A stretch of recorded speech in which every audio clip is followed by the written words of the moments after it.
तो last vlog में आपने देखा था कि मैं महामृत्युंजय मंदिर गई थी, जो कि नौगांव में है, और वहाँ से ही पास में हमने प्लान किया। इंस्टेंट प्लानिंग थी ये, पहले से हमने कोई प्लानिंग करके नहीं रखी थी कि हमें वहाँ भी जाना है, बट हमने सोचा कि हमारे पास काफ़ी टाइम है तो क्यों ना हम पास में ही एक वाइल्ड लाइफ सेंचुरी है जिसको हम पोबित्रा वाइल्ड लाइफ सेंचुरी कहते हैं, वहाँ भी जाके और घूम आया जाए। उससे पहले हमने सोचा कि थोड़ी चाय कॉफ़ी पी लेते हैं, क्योंकि हम सबको मन हो रहा था थोड़ी रिफ़्रेशमेंट लेने की जैसा। और फिर यहाँ से हमने चाय कॉफ़ी अपने ली और उसके बाद फिर हम आगे बढ़ गए। So welcome back to my YouTube channel which is magical Meenakshi. और उम्मीद है आपको मेरे व्लॉग्स अच्छे लग रहे होंगे। अगर अच्छे लग रहे हैं तो don't forget to subscribe my YouTube channel. और आप देख सकते हैं कि हम लोग निकल चुके हैं पोबित्रा वाइल्ड लाइफ सेंचुरी की तरफ, और गांव से बिल्कुल बीचों बीच आप देख सकते हैं यहाँ पे बिल्कुल चारों तरफ कितनी ग्रीनरी है, कितनी फ्रेश एयर थी, और बीच बीच में बारिश भी हो जा रही थी। तो बस हम इस ब्रिज से होते हुए और जा रहे थे वाइल्ड लाइफ सेंचुरी देखने के लिए, और अचानक से हम रास्ता भी भटक गए थे, तो हम ये खेतों के बीच में आ गए थे। फिर यहाँ से हमने टर्न लेके और उसके बाद राइट डेस्टिनेशन पे पहुँच गए, और ये है पोबित्रा वाइल्ड लाइफ सेंचुरी। तो जैसे ही हम पोबित्रा वाइल्ड लाइफ सेंचुरी पहुँचे, हमें पता चला कि यहाँ पे कुछ रिपेयर वर्क चल रहा है। और जनरली क्या होती है कि जब बारिश का सीज़न होता है तो वेदर इट इज़ काजीरंगा और पोबित्रा, इसको क्लोज़ कर दिया जाता है, क्योंकि बहुत ज़्यादा मडी हो जाता है मिट्टी वहाँ का, और इसकी वजह से गाड़ी फंसने का चांस होता है। जो भी ये जिप्सी आपको दिख रही है यहाँ पे, तो इसके लिए ये वाइल्ड लाइफ सेंचुरीज़ को बंद कर दिया जाता है। और एक ब्रिज है यहाँ पे, हैंगिंग ब्रिज, हमने सोचा शायद वो खुला होगा, बट उस ब्रिज को भी बंद करके रखा हुआ था। वहाँ से नीचे ब्रह्मपुत्र नदी दिखाई देती है, और उस नदी में हाथी या फिर और भी जंगली जानवर पानी पीने के लिए आते हैं, तो वहाँ से विजिबल होती हैं वो चीज़ें जो आपको मैं आगे दिखाने वाली हूँ। बट आप देख सकते हैं कि ये ब्रिज भी आज क्लोज़ किया हुआ है, तो हम यहाँ भी नहीं जा पाए। फिर हमने इंस्टेंटली प्लान किया कि हम पास में ही एक रिज़ॉर्ट है वहाँ जाएंगे और अपना लंच वहीं करेंगे। तो बस हम पहुँच चुके हैं इस रिज़ॉर्ट में, जिसका नाम है राइनो एंड रिवर रिट्रीट। और यहाँ जाने पे इतना अच्छा लगा, इतना अच्छा एक्सपीरियंस रहा है यहाँ का हमारा, कि मैं आप सबको रेकमेंड करूँगी कि जब भी आप इस तरीके की जगह प्लान करें तो आप राइनो एंड रिवर ज़रूर एक बार जाएं। और वहाँ पे वन नाइट स्टे तो बिल्कुल ही बनता है। हम भी नेक्स्ट टाइम हमने बहुत जल्दी प्लान किया है कि हम सब यहाँ आएंगे और हम लोग वन नाइट स्टे करेंगे यहाँ पे। अभी फ़िलहाल तो हम सिर्फ लंच के लिए आए थे। और ये देख सकते हैं आप कि जैसे ही हम आए, इन लोगों ने हमारा बहुत शानदार वेलकमिंग किया एसिमीज़ स्टाइल में। और ये गज़ीबो है जहाँ हमें बैठाया गया, और इसके बाद से फिर हमें लेके जाया गया लंच के लिए, जो कि था इस बिल्डिंग में। और ये जो आपको बिल्डिंग दिखी थी, ये बिल्कुल एसिमीज़ स्टाइल में, जैसे पुराने घर होते थे असम के, वैसे बनाए गए थे। और ये बिल्कुल इन्होंने किचन गार्डन बना के रखा है, जहाँ पे इतनी अच्छी फ्रेश सब्जियाँ ये उगाते हैं। तो इस प्रॉपर्टी में आते ही एक बहुत ही पॉजिटिव वाइब्स मिल रही थी हम सबको। और आप देख सकते हैं कि कितना खूबसूरत पूल साइड एरिया है। और यहाँ से ही हमें रेस्टोरेंट में जाना था, जहाँ पे हमने लंच किया, और वो लंच इतना टेस्टफुल था। लेकिन लंच करने से पहले सबसे पहले हम लोग बिल्कुल फ्रेशन अप होना चाहते थे, क्योंकि बहुत ज़्यादा थकावट सी लग रही थी। और हमने सोचा कि पहले फ़्रेश हो लेते हैं, उसके बाद फिर हम खाना खाएँगे। तो इस प्रॉपर्टी में मैक्सिमम चीज़ें जो है वो vocal for local and eco friendly concept पे बेस्ड है, और ये इस प्रॉपर्टी को और भी ज़्यादा यूनिक और ख़ूबसूरत बनाता है। तो बस हम लोग यहाँ पे फटाफट से फ्रेशन अप होके और उसके बाद से डिलीशियस लंच का लुफ्त उठाएं, और आपको मैं दिखाती हूँ कि हमने क्या क्या खाया। मुझे पता है ये देखने के बाद आपको भी खाने का मन कर जाएगा ये, बट आपको इसके लिए यहाँ आना पड़ेगा, जो कि है rhino and river retreat. This is what? This is we call khar, alkaline we cook with papaya. Oh, And this is we call mahar bor, टेंगर बड़ बोलते हैं इसको। अच्छा जी। टमाटो बेस्ड ग्रेवी में लैंटिन का फिगर को। तो हॉस्पिटैलिटी इंडस्ट्री में सबसे मोस्ट इम्पॉर्टेंट चीज़ होती है सर्विसेज, और यहाँ की जो सर्विसेज थी वो इतनी ज़्यादा अच्छी थी कि हम लोग बहुत इम्प्रेस हो गए थे। यहाँ के जो स्टाफ मेंबर्स थे वो इतने प्यार से हमें खाना खिला रहे थे। और आप ये देख सकते हैं कि जो फिंगर बोल हमें मिली थी ये भी बिल्कुल वोकल फॉर लोकल कॉन्सेप्ट पे ही मिली थी। एक मिट्टी का बर्तन था जिसमें हमें हाथ धोना था अपना। और इसके अलावा आप देख सकते हैं कि ये पूरा ओवरव्यू मैं आपको दिखा रही हूँ। यहाँ पे इनका बार सेटअप इन्होंने किया है, और इनकी जो इंटीरियर है ये नागा थीम पे है। जो लोग नागालैंड से बिलोंग करते हैं उन्हें पता होगी कि ये जो वॉलपेपर इन्होंने यूज़ किया है या वॉल आर्ट इन्होंने यूज़ किया है ये नागालैंड के थीम पे है। और बस यहाँ से आप देख सकते हैं कि सनसेट हो रहा था धीरे धीरे, और सनसेट में इसका नज़ारा और भी ज़्यादा खूबसूरत हो गया था।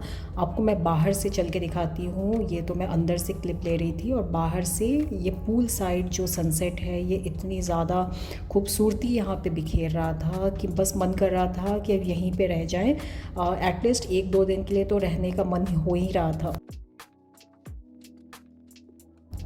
तो खाना खाने के जस्ट बाद ही हम प्रॉपर्टी राउंड के लिए चले गए थे, और वहाँ के जो जनरल मैनेजर हैं मिस्टर गुरुंग, और उनको मैं दिल से थैंक यू बोलना चाहती हूँ। उनको और उनकी वाइफ दोनों को, उन दोनों ने मिलके हमारा बहुत ख्याल रखा, बहुत अच्छे से वेलकम किया। हमें ऐसे फ़ील हो रहा था कि हम उनके घर पे गए हैं। और बस उन्होंने हमें एक बहुत ही अच्छा सा प्रॉपर्टी राउंड भी दिया। आज ये जो रिज़ॉर्ट है वो ऑलमोस्ट सोल्ड आउट था, तो एक रूम बस बचा था, तो वो हम लोगों ने एक शो राउंड लिया। और ये आप देख सकते हैं पूल साइड, ये चेंजिंग रूम, वॉशरूम्स वगैरह ऐसे बनाए हुए हैं कॉटेजेस के फॉर्म में। This one is newly designed, newly built, I would say. Okay. Right? Who's really young? Naga architect. Okay. Was the one who was hired to take care. That's the reason I can see in the restaurant. Yeah, That restaurant, Naga. yeah. Even chairs, tables, I can see that. stain concept Naga. Even this outside tables, chairs, furniture, right? This building itself is given the theme of Assam. जो side का जो fall roof लगाया हुआ है ना, that is there in now old houses only. Yes.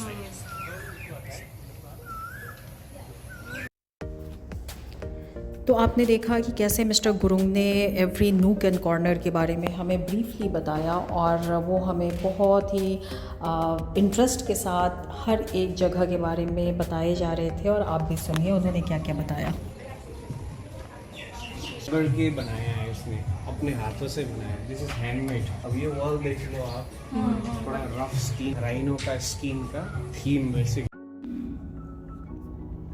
तो यहाँ बहुत अर्दी फीलिंग भी आ रही थी। हर एक चीज़ यहाँ का इतना माइंडफुली, इतना थॉटफुली किया हुआ था। और ये वाला जो सामने बिल्डिंग आपको दिख रहा है ये यहाँ का रिक्रिएशन एरिया है, जो कि मैं आपको बाद में दिखाऊंगी। सबसे पहले हम जा रहे थे रूम्स की तरफ, जो यहाँ पे कॉटेजेस बनाई हुई हैं। और बस वहाँ से मैं आपको रूम का एक व्यू दूँगी अंदर से, कैसा है यहाँ का रूम। और ये जो सामने आपको दिख रहा है ये बारिश के मौसम में बिल्कुल पानी से भर जाता है, और ब्रिज के नीचे आपको सिर्फ पानी ही पानी नज़र आता है। और आप देख सकते हैं ये कितना खूबसूरत लग रहा है। बिल्कुल मुझे तो ऐसा लग रहा था कि मालदीव में चली आई हूँ, वैसे थोड़ा थोड़ा फील हो रहा था, बस नीचे पानी नहीं था। और बस यहाँ से हमने रूम का एक शो राउंड लिया।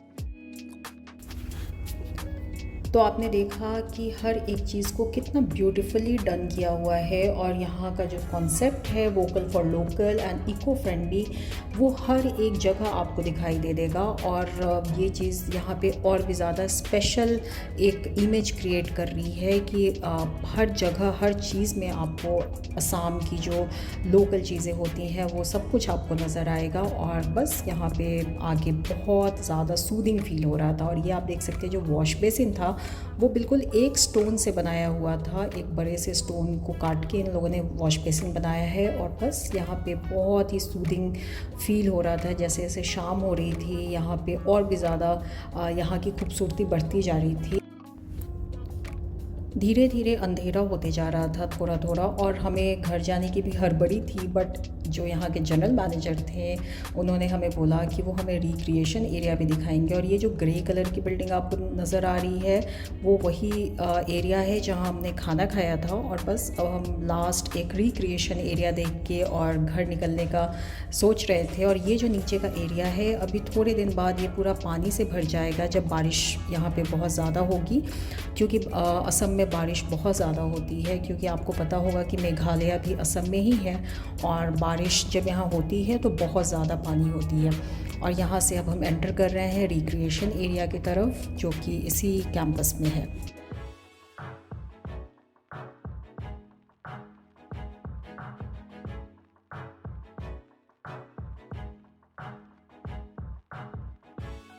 तो ये यहाँ का रिक्रिएशन एरिया था जहाँ पे इंडोर गेम्स रखे थे, बुक्स रखे थे और यहाँ पे आना ही बहुत अच्छा लग रहा था। मन कर रहा था यहाँ थोड़ी देर बैठ जाएं, बट हमारे पास टाइम बहुत कम था क्योंकि हमें यहाँ से फिर बाई रोड जाना था गुवाहाटी। और बस हम लोग यहाँ का एक राउंड लेके और उसके बाद बस हम निकलने ही वाले थे यहाँ से अब।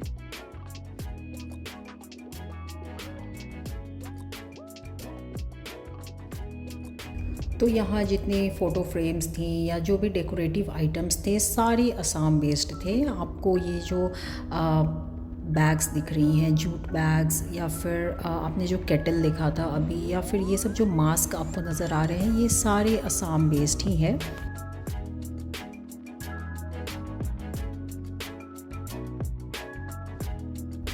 तो बस अब हम रिक्रिएशन एरिया देखने के बाद निकल ही रहे थे, तब तक हमें ब्यूटीफुल सा सनसेट दिख गया और ये देख के मन कर रहा था थोड़ी देर और रुक जाए ताकि जब पूरा सनसेट हो जाए फिर हम यहाँ से निकले।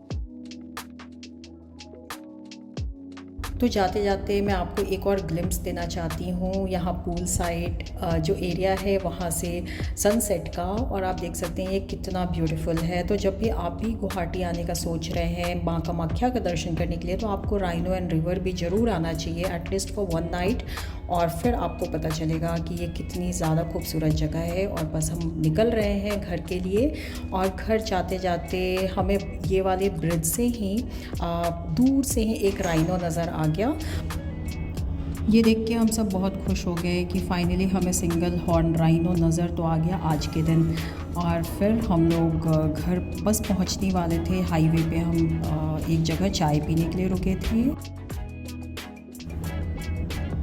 वहाँ पे सबको मन हो गया रसगुल्ला खाने का भी, तो हमने एक ऑड कॉम्बिनेशन चाय और रसगुल्ला खाया वहाँ पे, और उसके बाद फिर हम घर के लिए निकल गए।